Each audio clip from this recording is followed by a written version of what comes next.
నెహెమ్యా గ్రంథము 12వ అధ్యాయము. షయల్తీయేలు కుమారుడైన జెరుబ్బాబెలుతో కూడా వచ్చిన యాజకులను లేవీయులను వీరే: యేషూవ, శెరాయా, ఇర్మియా, ఎజ్రా, అమర్య, మల్లూకు, హట్టూషు, షెకన్య, రెహూము, మెరేమోతు, ఇద్దో, గిన్నెతోను, అబీయా, మియామీను, మయద్యా, బిల్గా, షెమయ, యోయారీబు, యెదాయా, సల్లు, ఆమెకు, హిల్కీయా, యెదాయా అనువారు. వారందరూ యేషూవ దినములలో యాజకులలోనూ వారి బంధువులలోనూ ప్రధానులుగా ఉండిరి.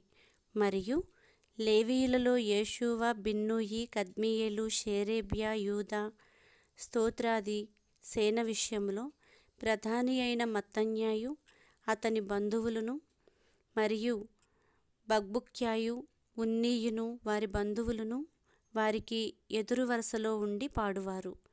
యేషూవ యోయాకీమును కనెను. యోయాకీము ఎల్యాషీబును కనెను. ఎల్యాషీబు యోయాదాను కనెను. యోయాదా యోనాతానును కనెను. యోనాతాను యద్దూవను కనెను.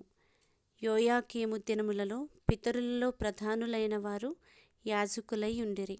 వారెవరనగా శెరాయా ఇంటివారికి మెరాయా, ఇర్మియా ఇంటివారికి హనన్యా, ఎజ్రా ఇంటివారికి మెషుల్లాము, అమర్యా ఇంటివారికి యెహోహానాను, మెలీకు ఇంటివారికి యోనాతాను, షెబన్యా ఇంటివారికి యోసేపు, హారిము ఇంటివారికి అద్నా, మెరాయోతు ఇంటివారికి హెల్కయి, ఇద్దో ఇంటివారికి జెకర్యా, గిన్నెతోను ఇంటివారికి మెషుల్లాము, అబీయా ఇంటివారికి జిక్రీ, Miniamin ఇంటివారికి మోవద్యా ఇంటివారికి షిల్దయి, బిల్గా ఇంటివారికి షమ్మూయ, Shemaiah ఇంటివారికి యెహోనాతాను, యోయారీబు ఇంటివారికి మత్తెనై, Jedaiah ఇంటివారికి Uzzi, సల్లయి ఇంటివారికి కల్లయి, ఆమోకు ఇంటివారికి ఏబెరు, Hilkiah ఇంటివారికి హషబ్యా, Jedaiah ఇంటివారికి నెతనేలు. Eliashib దినములలో లేవీయుల విషయములో యోయాదా, యోహానాను, యద్దూవ కుటుంబ ప్రధానులుగా దాఖలైరి. మరియు పారసీకుడగు దర్యావేషు ఏలుబడి కాలములో వారే యాజక కుటుంబము ప్రధానులుగా దాఖలైరి. ఎల్యాషీబు కుమారుడైన యోహానాను దినముల వరకు అనుదినము జరుగు విషయముల గ్రంథమందు వారు లేవీయుల కుటుంబ ప్రధానులుగా దాఖలైరి. లేవీయుల కుటుంబ ప్రధానులైన హషబ్యాయు, షేరేబ్యాయును, కద్మీయేలు కుమారుడైన యోషూవయును వారికి ఎదురు వరుసలో పాడు తమ బంధువులతో కూడా దైవజనుడైన దావీదు యొక్క ఆజ్ఞను బట్టి స్తుతిపాటలు పాడుటకు వంతుల చొప్పున నిర్ణయింపబడిరి. మత్తన్యా, బక్బుక్యా, ఓబద్యా, మెషుల్లాము, టల్మోను, అక్కూబు అనువారు గుమ్మముల దగ్గరనున్న పదార్థపు కొట్టుల యొద్ద కాపుకాచు ద్వారపాలకులుగా ఉండిరి. వీరు యోజాదాకునకు పుట్టిన యోషూవ కుమారుడైన యోయాకీము దినములలోను, అధికారి అయిన నెహెమ్యా దినములలోను, యాజకుడును శాస్త్రీయునగు ఎజ్రా దినములలోను ఆ పని జరుపుచూ వచ్చిరి.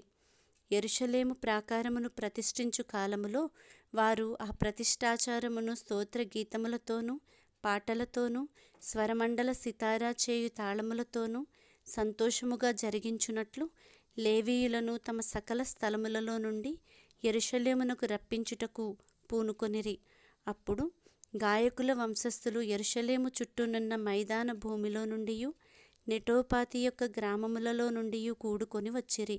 మరియు గిల్గాలి యొక్క ఇంటిలో నుండియు, గెబ యొక్కయు, అజ్మావెతు యొక్కయు పొలములలో నుండియు జనులు వచ్చిరి. ఏలయనగా యెరూషలేము చుట్టూను గాయకులు తమకు ఊళ్లను కట్టుకొనియుండిరి. యాజకులను లేవీయులను తమ్మును తాము పవిత్రపరచుకొనిన తరువాత జనులను, గుమ్మములను, ప్రాకారమును పవిత్రపరచిరి. అటు తరువాత నేను యూదుల ప్రధానులను ప్రాకారము మీదికి తోడుకొని వచ్చి స్తోత్రగీతములు పాడువారిని 2 గొప్ప సమూహములుగా ఏర్పరచితిని. అందులో ఒక సమూహము కుడి ప్రక్కను పెంటగుమ్మము వైపున ప్రాకారము మీదను నడిచెను.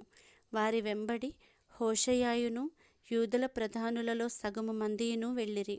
మరియు అజర్యాయు, ఎజ్రాయు, మెషుల్లామును, యూదాయు, బెన్యామీనును, షెమయాయును, ఇర్మియాయు అనువారు పోయిరి. యాజకుల కుమారులలో కొందరు బాకాలు ఊదుచూ పోయిరి. వారెవరనగా ఆసాపు కుమారుడైన జక్కూరునకు పుట్టిన మీకాయ కనిన మత్తన్యాకు పుట్టిన షెమయా కుమారుడైన యోనాతానునకు పుట్టిన జకర్యాయు, అతని బంధువులకు షెమయా, అజరేలు, మిలలై, గిలలై, మాయి, నెతనేలు, యూదా, హనానీ అనువారు. వీరు దైవజనుడగు దావీదు యొక్క వాద్యములను వాయించుచూ పోయిరి. వారి ముందర శాస్త్రియగు ఎజ్రాయను నడిచెను. వారికి ఎదురుగా ఉన్న ఓటగుమ్మము దగ్గర దావీదుపురము యొక్క మెట్ల మీద దావీదు నగరును దాటి ప్రాకారము వెంబడి తూర్పువైపు నీటి గుమ్మము వరకు పోయిరి. స్తోత్రగీతములు పాడువారి రెండవ సమూహము వారికి ఎదురుగా నడిచెను. వారి వెంబడి నేనును వెళ్ళితిని. ప్రాకారము మీదనున్న సగము మంది కొలముల గోపురము అవతల నుండి వెడల్పు ప్రాకారము వరకు వెళ్ళిరి. మరియు వారు ఎఫ్రాయిము గుమ్మము అవతల నుండియు, పాత గుమ్మము అవతల నుండియు, మత్స్యపు గుమ్మము అవతల నుండియు, హనన్యేలు గోపురము నుండియు, మేయా గోపురము నుండియు, గొర్రెల గుమ్మము వరకు వెళ్ళి బందీగృహపు శాలలో నిలిచిరి. ఆ ప్రకారమే దేవుని మందిరములో స్తోత్రగీతములు పాడువారి రెండు సమూహములను నేనును నాతో కూడా ఉన్న అధికారులలో సగము మందియు నిలిచియుంటిమి. యాజకులకు ఎల్యాకీము, మయసేయ, మిన్యామీను, మికాయా, ఎల్యోయేనై, జకర్యా, హనన్యా బాకాలు పట్టుకొనిరి. ఇజ్రహయా అనువాడు నడిపింపగా మయసేయ, షెమయా, ఎలియాజరు, ఉజ్జీ, యోహానాను, మల్కియా, ఏలాము, ఎసెరులను గాయకులు బిగ్గరగా పాడిరి. మరియు దేవుడు తమకు మహానందము కలుగజేసెనని ఆ దినమున వారు గొప్ప బలులను అర్పించి సంతోషించిరి. వారి భార్యలు పిల్లలు కూడా సంతోషించిరి. అందువలన యెరూషలేములో పుట్టిన ఆనందధ్వని బహు దూరమునకు వినబడెను. ఆ కాలమందు పదార్థములకును, ప్రతిష్టార్పణములకును, ప్రథమ ఫలములకును, 10వ వంతుల సంబంధమైన వాటికిని ఏర్పడిన గదుల మీద కొందరు నియమింపబడిరి. వారు యాజకుల కొరకును, లేవీయుల కొరకును, ధర్మశాస్త్రానుసారముగా నిర్ణయింపబడిన భాగములను పట్టణముల పొలముల నుండి సమకూర్చుటకు నియమింపబడిరి.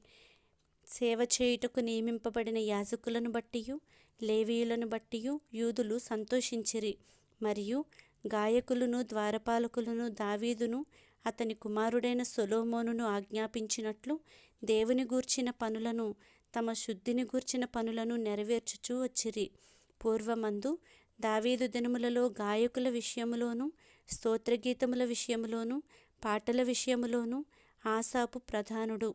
జెరుబ్బాబెలు దినములలోనేమి, నెహెమ్యా దినములలోనేమి ఇశ్రాయేలీయులందరూ వారి వంతుల చొప్పున గాయకులకును, ద్వారపాలకులకును భోజన పదార్థములను అనుదినము ఇచ్చుచూ వచ్చిరి. మరియు వారు లేవీయుల నిమిత్తము అర్పణలను ప్రతిష్ఠించుచూ వచ్చిరి. లేవీయులు అహరోను వంశస్థులకు వాటిని ప్రతిష్ఠించిరి.